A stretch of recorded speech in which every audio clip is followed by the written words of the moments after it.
So, welcome again to another episode of OpenUp at the Workplace. Hi, Marta. Thank you for being here today again. Hi, Lizzy. Thank you for having me. Yeah, good to have you. So we both work at OpenUp. You're our head of people, and I'm one of the psychologists here in the team. And today I would like to talk to you a little bit more about working in a digital working environment. As we know, it's becomes more and more online. And yeah, how can we as organizations help employees to navigate in a digital overload or in a more digital work environment? Right. Yeah, good. I think very relevant question for our time. Also a little bit hard to answer because, of course, as an organization, there are things you can do and there are certain responsibilities that you have. But at the same time, I think we know this is more of a societal challenge, right? That we're all experiencing. I mean, I am a millennial. I grew up without so much technology. So sometimes when I think back and I reflect on, how dependent we are on it in a way, it's quite mind-blowing. But yeah, I would say as an organization, it all comes down to the culture, right? On the one hand, connectivity.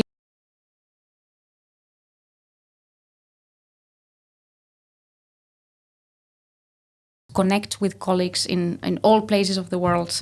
But yeah, at the same time, work is always available and you can always do work. So you need to perhaps be a little bit more disciplined yourself in how you manage that.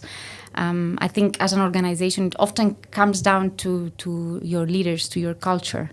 Are you leading by example? Are you making sure that you're not expecting too much of people in that regard? Mm-hmm.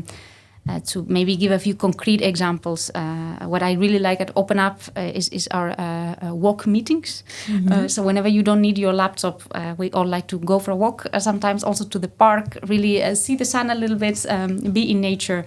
And also we shouldn't underestimate how much those small things make a big difference. Yes. Well, that's funny, actually. When I arrived here today, I saw some of our colleagues having a walk meeting. So we really put it into practice. But I like what you say, that it definitely has some benefits, the online work culture. Wherever you are, you can connect, whether it's in a different country or a different place you are in.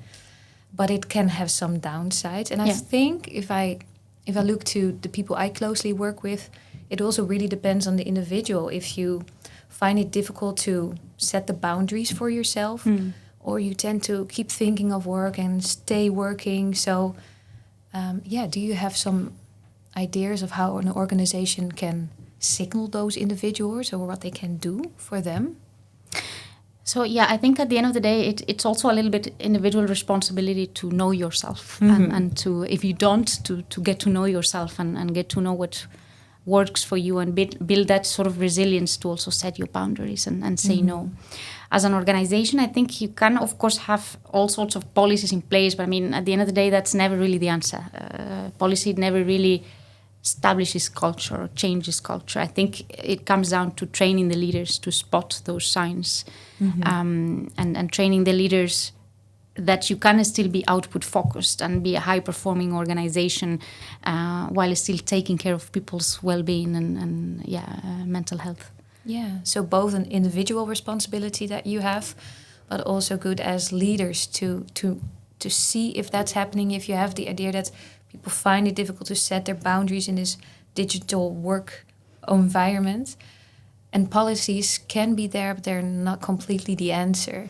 It's more about having a culture where you can kind of find your boundaries. How would you name it? Yeah, where you can indeed still perform and still deliver in a way that is balanced, also with your personal life, with your needs.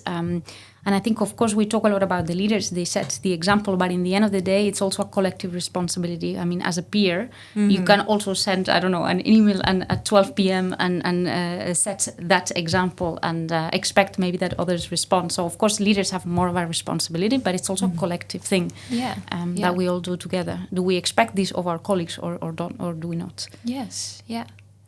And some practical things you can do is having an offline walk break, for example, or an offline meeting. I also like that sometimes in the team meeting at the end we ask each other, what do you need to really disconnect from work after this meeting? I found that very helpful. Yeah, that's a good tip. I think indeed in general, making sure that there are also enough offline connection moments, no screens needed. Yeah, I think that's also really important. And yeah, indeed, also making sure that you have the type of culture where people will open about it if they are feeling like, yeah, they are not coping well. Yeah, are they going to tell it to their manager, and are they going to be open about it and receive empathy back or not? Yeah. Because maybe for one person, they really don't mind being online all the time, just doing in between. And for someone else, it's really a burden. And that they find the opportunity to open up about it, to talk about it is really important. Exactly. And as you said, it's also a very personal preference and choice, right? I know people who actually prefer to be online a little bit more, I don't know, on the Sunday evening to respond to an email so that they don't carry the stress to bed. And yeah, for some people that actually would be very stressful. So that's where it goes down also to know what works for you. Yeah. Thank you very much, Marta, for sharing your insights on this topic. And by the way, we also have the HR summits coming up. They're on the way on the 7th till the 10th of October. So if you're listening or if you're watching and you would like to get some more insights on this topic, how to maintain a mental well-being in a digital work environment, feel free to join us over there. And hopefully, we'll see each other there again. Thanks, Lizzy. See you there. See you there.